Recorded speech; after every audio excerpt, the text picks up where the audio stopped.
Hi, welcome to my channel. In this video, we will try to use the knowledge which we have gained in the previous video about Benford's law and test the theory on a dataset which we are going to download from the internet. Open your web browser and type this into the search bar.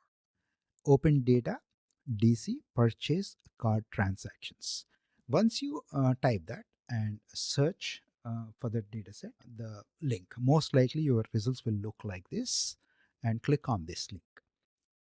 And as you can see, this is a pretty large data set. This is a real world data set because in the previous video, we were talking about trying to test theory on real world data set. So I thought we might as well work on a real world data set, which is the purchase card transaction data by the DC government, right? It's a pretty large data set. It's about 84 MB. And it has, as you can see on the bottom, it has almost you can see 574,806 records. So basically, we have to download this data set. Once we download this data set, it has as we can see, there are a lot of columns or fields here: agency, transaction data, transaction amount, vendor name, vendor state province, and we are interested in the transaction amount. That is a numerical column we have, and it has descriptions and modified dates and assets, right? So go ahead and download this dataset. As I said, it's about 84 MB dataset. It's a pretty large dataset. So download onto your desktop and open the file whenever you're ready. You can pause the video, download the dataset, and come back to this video again. Now, once you open the data, which is the purchase card transactions, most likely the data will look like this. They periodically update the data. We have recorded this video in October 2024, and your data might look different in case if you are trying to look at this video and download the data, say in future at a future date. So the data will look different. Obviously, there will be more number of observations or records.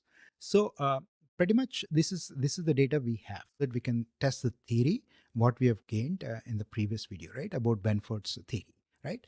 So there are a couple of steps which are involved, right? First, we need to identify the target column, right? In this case, we thought we will go ahead with the transaction column, right? That is a numerical column, and there are about 500,000 or more transactions. So every transaction has certain numbers. So we want to grab the leftmost non-zero digit from this data, right? So for example, if it is 86.2, as you can see in row 32, you want to grab the 8. And if it is 1908, you want to grab the 1, and so on, right? How can we do this, right? There are various methods one can achieve the results of extracting the leftmost digit. So let us try to first change this into a table, so that way we have all the details available for us, right? So in case in future you are making any changes to this data, once it is a table format, you can add columns and everything will be updated automatically, right? In case if you create pivot tables out of it, so having it as a table is a benefit, right? So as we have discussed, we have already identified the target column, right? It's a transaction amount is the column which we want to target, and we want to grab the leftmost leading digit, right? So in Excel, what we can do is initially we can try to create a column name. We'll call it as leading digit, right? Appropriately. And in Excel, there is a function which is called as the left function, right? So left function, as you can see here, left function expects two arguments. One is the text, and the next is the number of characters which you want to retrieve, right? For now, even though it's a numerical column, we will not worry much about the text, right? It will extract, the left function extracts the leftmost character from a string, right? That is what it means.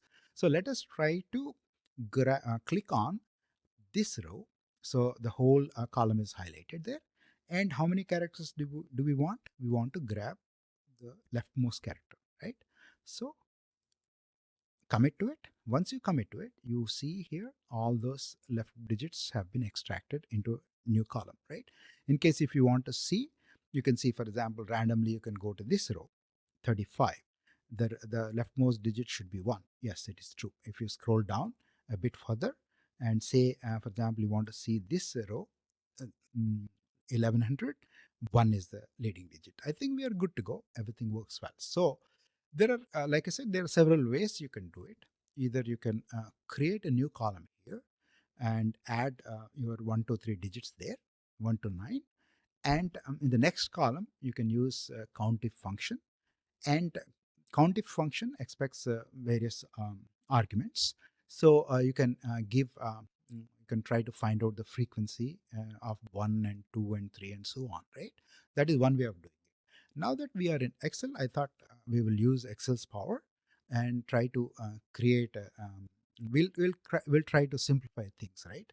So we will create a pivot table. So we will try to take the pivot table into a new Excel sheet, right? Once it is ready, as you can see on the pivot table fields on the right hand side, all those columns are appearing. And also the column which we are interested in is leading digit. This is the column which we have created, remember?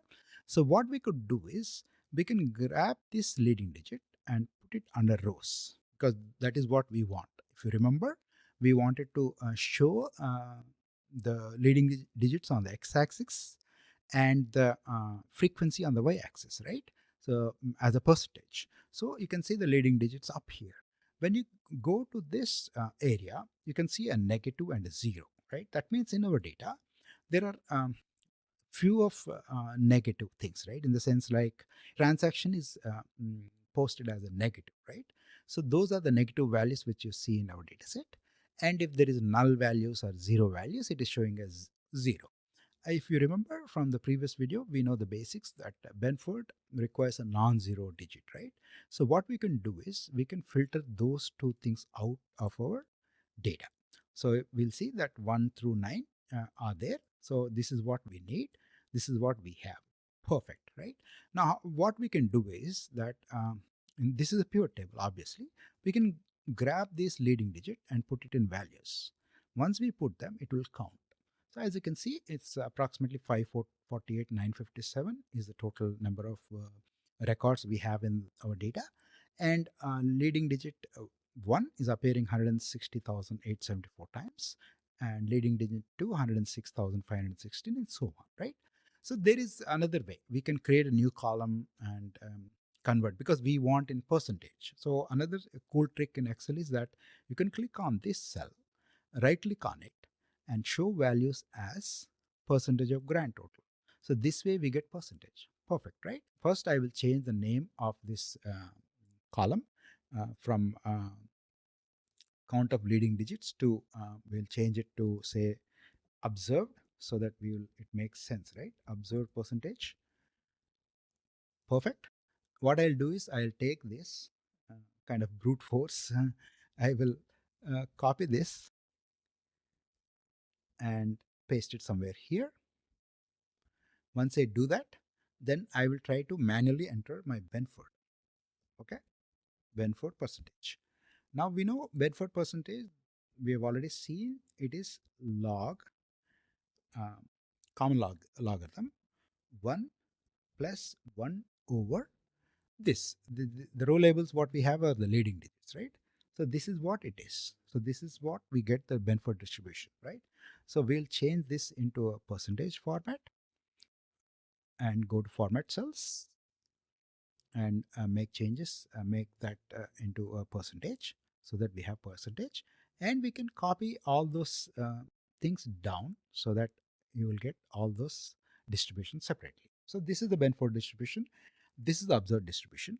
In case you want to, you can always have create another column, which you can call it as a difference or a deviation, and you can deduct this cell from this so that you will get the difference of percentage, right? But for now, we'll keep moving along. We can just highlight everything, select all the rows, then go to insert and go to recommended charts. And in these charts, most likely your clustered column will look like this, and click on it. So that this is the comparison distribution, right? So on the left, you see this is the observed, and this is your Benford.